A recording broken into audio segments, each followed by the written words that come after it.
Okay, great. Well, thank you, everyone, and thanks for the great the introduction and the great introductory video that you and Dagan and your team have been putting together. So, Susan O'Neill, HAQAST PI with the U.S. Forest Service, and so I'll be leading off this panel. And so, without further ado, Ted and I talked a little bit, and we wanted to first start off with just a brief introduction about fire on the landscape and what to look for what we can expect to come in the future as well. So this is a figure of MODIS satellite fire detections from 2017. And so it's all the detections seen by the MODIS instrument on the Aqua and Terra satellite. And the detections are color-coded by month. And so these are just detections. They're not fire radiative power. It's just the satellite seeing a hot spot on the landscape. And these detections are color-coded by month. So it's just a sense of seasonality across the landscape of fire. And in many regions of the U.S. and across the world, we live in a fire-adapted ecology. So fire is something that that's here to stay. And with fire, there's smoke, and then there's health impacts, and what can we do about them? So with the fire detections here, we see that in the blue detections, the cool colors, we see the signature of wintertime fire detection. So January, November, December, January, and February. And so we see a lot of fire detections here across the southeastern U.S. As Ted mentioned in our little video, there's a lot of fire in the southeast. And so you'll hear more about that from Ted. And then there's also a signature of wintertime fire with perhaps some agricultural burning in California, and then in the Northwest, that's a good time to burn piles. So you'll see that in the blue spots there.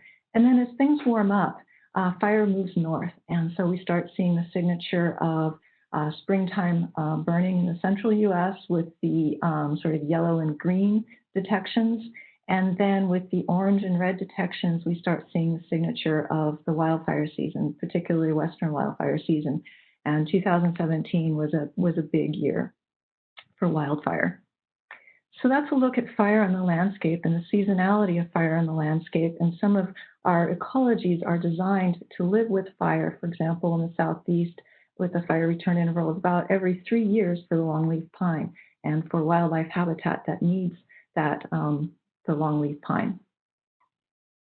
And so here's a look at wildfire acres burned over about the last 35 years. And in particular, over the last 10 years, we've been seeing an increasing trend in acres burned per year. And along with that, the federal fire suppression budget has been growing. And so fire suppression can cost up to about $3 billion a year. And associated with this is health impacts associated with smoke. And what we're finding, especially more recently in some recent studies, that these health impacts, we're learning more about what these health impacts are, but we're also learning that there's a high cost associated with those health impacts. So for example, those costs can exceed the federal suppression budget as well.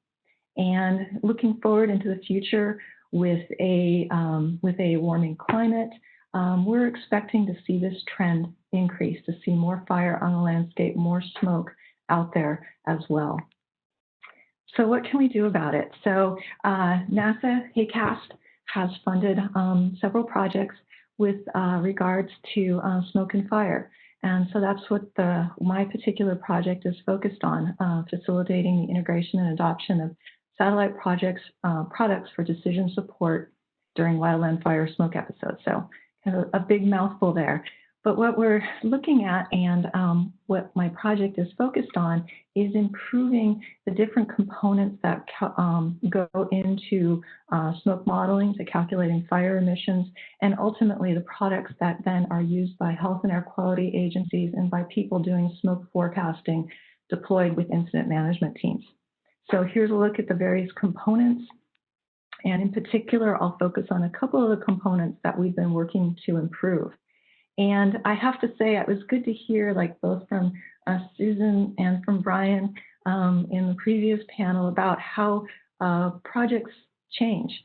So the original concept of what we thought we were going to be doing 4 or 5 years ago when we wrote the proposal, started down this path, has been changing. And that's because the satellite data and the satellite products have been changing. We have had the launches of several new satellites, and new products coming from those satellites. And so in particular, there's new fire detection data. So MODIS has been a landmark and around for many years now and has been foundational. In the last several years, we now have the VIIRS fire detection products, and then we have, with the newly launched GOES 16 and 17 satellites, additional fire detection products. And so when running a forecasting system, this is a moving target. We're continually trying to figure out how to best use these satellite products. And so that's been a continued project for us as part of NASA HAQAST. And then along with that, we're learning more about what those fire detection products can do for us. We have the very high resolution VIIRS satellite detections at 375 meters. And then we also now have the high temporal, well, we've had the high temporal detections from the GOES, the geostationary satellites, but what's new about these, the new launches of the next generation of geostationary satellites is that we're getting a higher resolution with those products as well, at about a 2-kilometer resolution. So what we found with using these new GOES 16 fire detection data and fire radiative power data is that we can start seeing, at least for the larger wildfires, we can start seeing fire behavior. We can start seeing fire move across the landscape, and we can take advantage of that information to customize our smoke modeling that we do for people deployed out on wildfires. And as part of that, we also created a new tool. We call it GoFast, the GOES Fire and Smoke Tool. And I have to acknowledge my colleague, Sean Raffies here at UC Davis, who's been really great in helping in creating this product and helping move us forward in this way.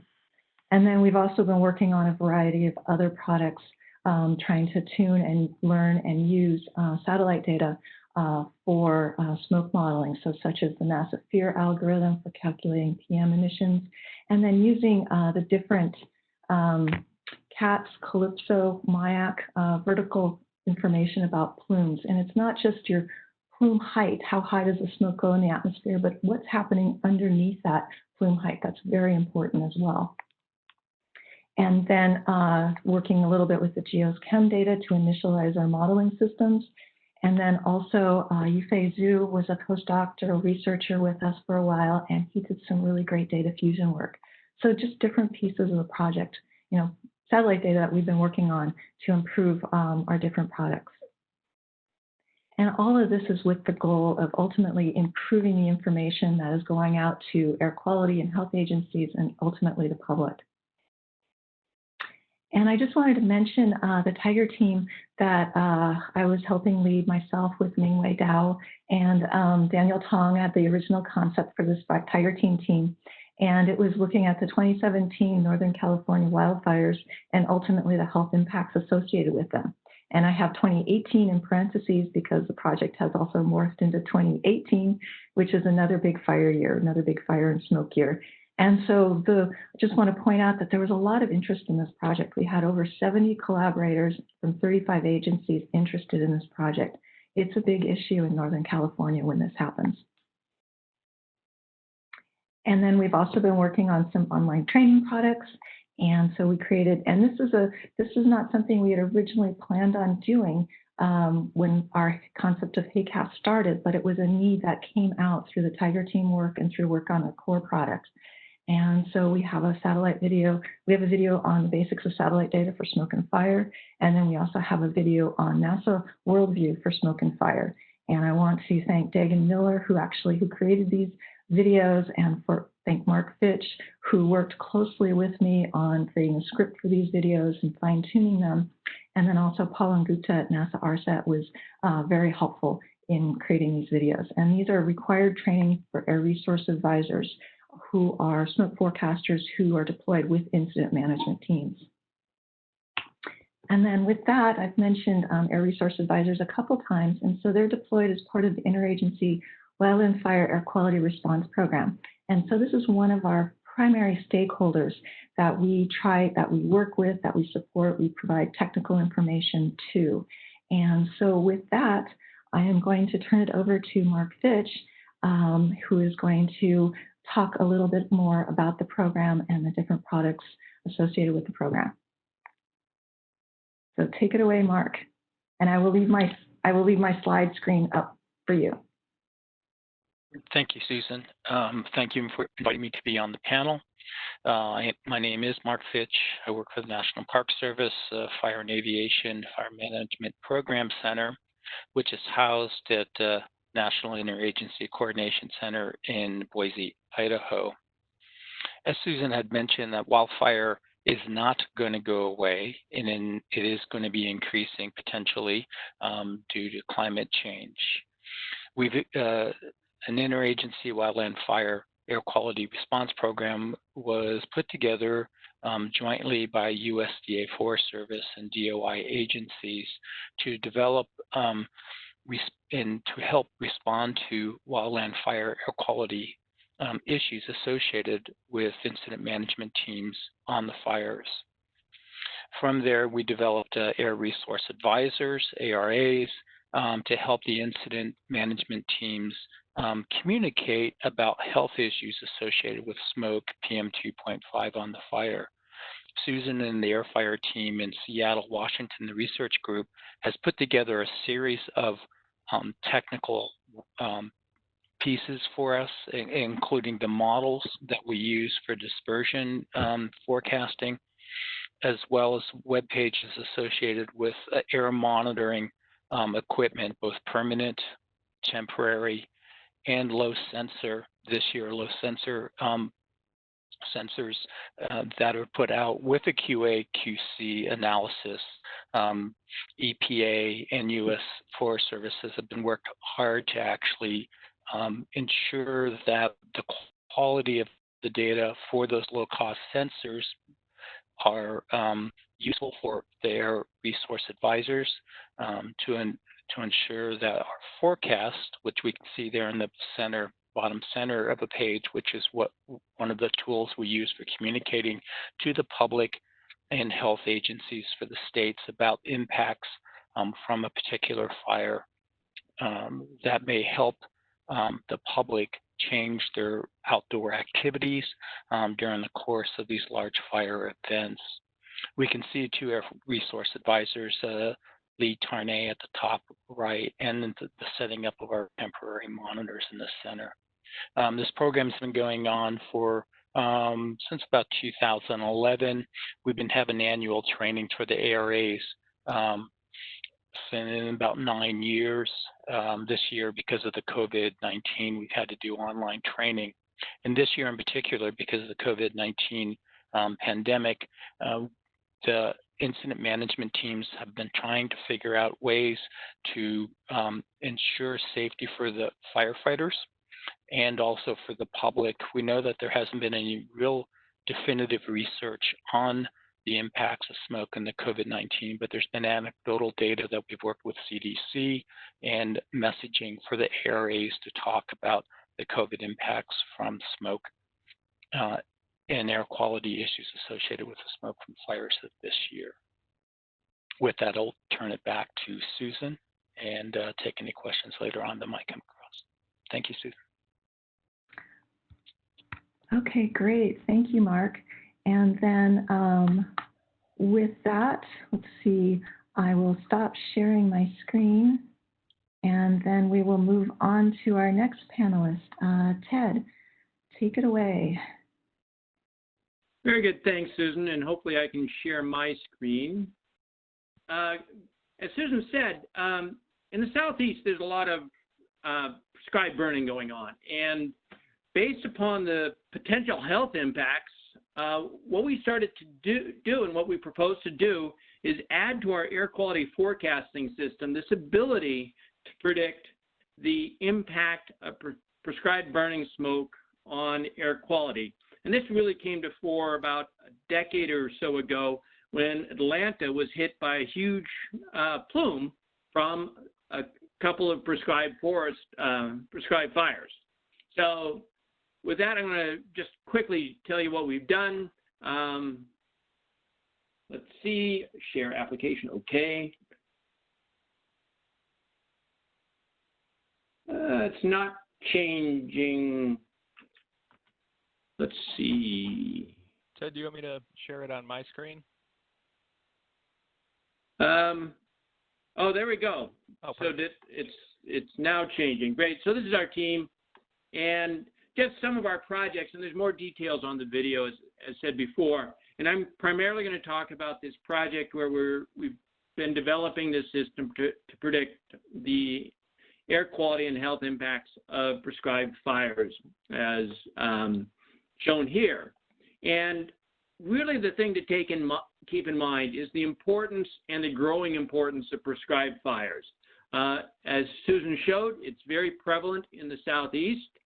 This has been going on for years for wildlife reasons, for essentially some certain species want to have burned area, and then also just for forest management in general. But as also indicated, wildfire is also increasing, so there's an increasing demand for prescribed fires for health and welfare benefits.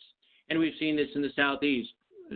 As Susan noted, in the Southeast, you want to have about a 3-year return, and we can't actually do that in part because we want to minimize the health impacts of smoke. So there was this demand to have a system such that they could better essentially provide permits where the prescribed fires would have a lower air quality impact, and to do the timing in a more prescribed way. So with that, the idea behind this high-res X fire forecasting system was to really reduce the health impacts associated with smoke exposures. And we began in Georgia, and then we've moved to the rest of the Southeast as part of this project. And just to give you an idea of what's going on, as part of this, our high-res X prescribed burning impact system, what it does is, and you can go to our website to get these, as do some of the other users. On an hourly basis, we're providing forecasts about 2 days in advance on PM 2.5, but not only the PM 2.5, but also the potential impact of prescribed burns. Now, one of the things about forecasting prescribed burns is that you actually do not know where they're going to be within in the next 48 hours. They haven't started yet. Prescribed burns, they start in the morning and they're over by the afternoons. So as part of this system, we also developed an ability to forecast where and when the fires were going to be. And this has been one of the real key inputs from the satellites, is providing that type of information that we need.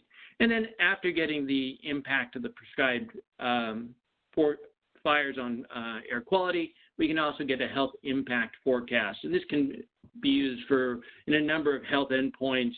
We've worked with the CDC as part of this on their public health tracking. So just a note on what the real key from the Earth Science products has been providing the spatio-temporal distribution of prescribed fires. In some states, we have permits, but that's actually all historical. And what we've used the various Earth Science products for is to really expand our ability to forecast fires in other states. And so there's a number of different products we've been using. I will note, and I do this sort of in the same vein as Davin was talking about, is that the current systems aren't perfect yet, but I'm really optimistic about the future, in that the current systems don't really capture all of the fires, because prescribed fires happen to be small and they're less intense and short-lived. But when I look at the coming products, that I really see that we're going to be able to address those, because having the higher resolution and the providing information on species essentially diurnally throughout the day. So I think that's going to really make it so we can do this sort of forecasting in a much better way and much more accurately. I wanted to also sort of address something that was discussed earlier, and that's the HAQAST community and and it's growing and the growing use of earth science products. Just to mention, as part of our HiRes X forecasting system, we forecast the impact of other sources and on an hourly basis. And at one of our early HAQAST meetings, we invited the head of the Southeast Air Quality Management Association. So he came to a meeting, saw what we were doing. He invited me to give a talk at a national air quality managers meeting. And one of the people within our region, actually from the state of Georgia, came up after the meeting and said, you know, we're looking at the satellite photographs of NO2, and we think, and we're seeing the impact of the airports. And so that has led to this sort of additional project where we've been working with the Department of Natural Resources to utilize the satellite data to in an air quality planning process. So with that, again, thanks to all, and it's been a great collaborations. And one of the ones I'm really proud of is that you're going to hear from Cassandra in just a second. So with that, back to you, Susan. Okay, great. Thanks, Ted. Okay, and we'll keep on going here. Cassandra, take it away. Sure. Can you hear me? Yep, I can hear you. Great. Right. Thanks for that lead-in, Ted. I hope I don't disappoint. I surely hope I don't disappoint. But up front, I have to admit that I'm not very familiar at all with HAQAST or much of its data or other products or its end users. I have to say I only became familiar with the acronym in the organization through a joint fire science project that I was involved with. And this project was actually led by a team from Georgia Tech that included some of the people that Ted and others have mentioned. That team, that Joint Fire Sciences project team, was led by Talat Odman and Fernando Garcia Menendez from NC State. And that project, I think, was funded from about 2016 to about 2018. And my contribution to that project, it wasn't absolutely central to the project, but I joined that team, and my contribution to that effort was actually to look at some aspect of environmental justice populations, really exploratory here, so really exploratory. So look at some aspect of environmental justice populations and air quality using estimates of PM 2.5 concentrations that were derived from prescribed burn records for the state of Georgia. I remember in some of my initial conversations with Talat about the Joint Fire Science Project, Talat was really interested in trying to ferret out or trying to identify some researchable environmental justice like questions. And that EJ focus was really something that caught my interest, and it was really sort of a carrot and an incentive for me to try to, collaborate with these folks. Because as an employee of a federal agency, as a researcher with a federal agency, I realized that my agency, the Forest Service, and other federal agencies, we are actually compelled to look at how agency activities affect more socially vulnerable or marginalized populations. And so that Joint Fire Science Project, which directly or indirectly was also a HAQAST project, allowed us actually to comply with Executive Order 12898, which was issued by President Clinton in 1994, which directs federal agencies to, and I quote, identify and address disproportionately high and adverse human health or environmental effects of agency actions on minority and low-income populations. So, this whole environmental justice focus of the Joint Fire Science Project was really consistent with, what it is that we're directed to do. And so with that project, we looked at two primary questions. And one was looking at, I guess, pretty straightforward. And I say straightforward. I'm mostly a qualitative researcher, but here I was trying to kind of go in and learn a little bit more about spatial modeling. So, you know, when I say straightforward, you know, it was a little bit of a learning curve for me, but one that I thought was really interesting. So we wanted to look at two things again. One was looking at the association between prescribed fire-influenced PM 2.5 concentration, so that being a dependent variable, and three categories of environmental justice populations: percent African Americans, percent Hispanic, and percent of the population that lived in mobile homes for census tracts across the state of Georgia. And so, again, PM 2.5 concentration modeled as a function of these and other socio-demographic variables and some land cover variables. And the second question, which I thought was actually the more interesting question, is that we wanted to look at who was responsible for burns that emitted PM 2.5 concentrations that exceeded national ambient air quality standards in the state. And here we were looking for property owners, or I should say categories of property owners that were doing this. Okay, and so we categorized these property owners into government, conservation, non-industrial, private landowners, and I think there was one more, and commercial entities. And again, like Ted and others, Susan has said, you know, sort of prescribed burning in Georgia is not a trivial issue. They know much more about sort of its air quality impacts than I do, but I read recently that smoke from prescribed burns accounts for about 1/3 of PM 2.5 emissions in the state. I hope that's accurate. And so for the first objective, we found that percent African American and percent of those mobile home dwellers were, those variables were positively related to PM 2.5 concentrations. And this is a pretty straightforward correlation, which suggests that at least two kinds of EJ populations, in this case African Americans and lower income groups with mobile homes dwelling being a proxy for income, that this correlation suggests that these groups may be disproportionately impacted by prescribed burn smoke, although the analysis that I was involved with did not look at actual health impacts. And then for the second objective, identify landowners that exceeded air quality standards. We found that government and non-industrial private landowners were the greatest contributors to exceedance levels. And when we looked a little bit more closely at these private landowners who exceeded emissions to get a better idea of, like, so who were these landowners, so if you will.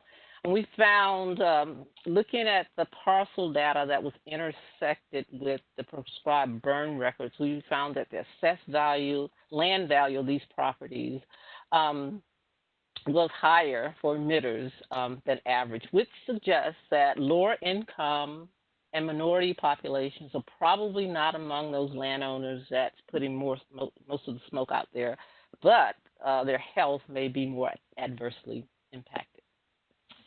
So with that, I'll turn it over. Thank you so much.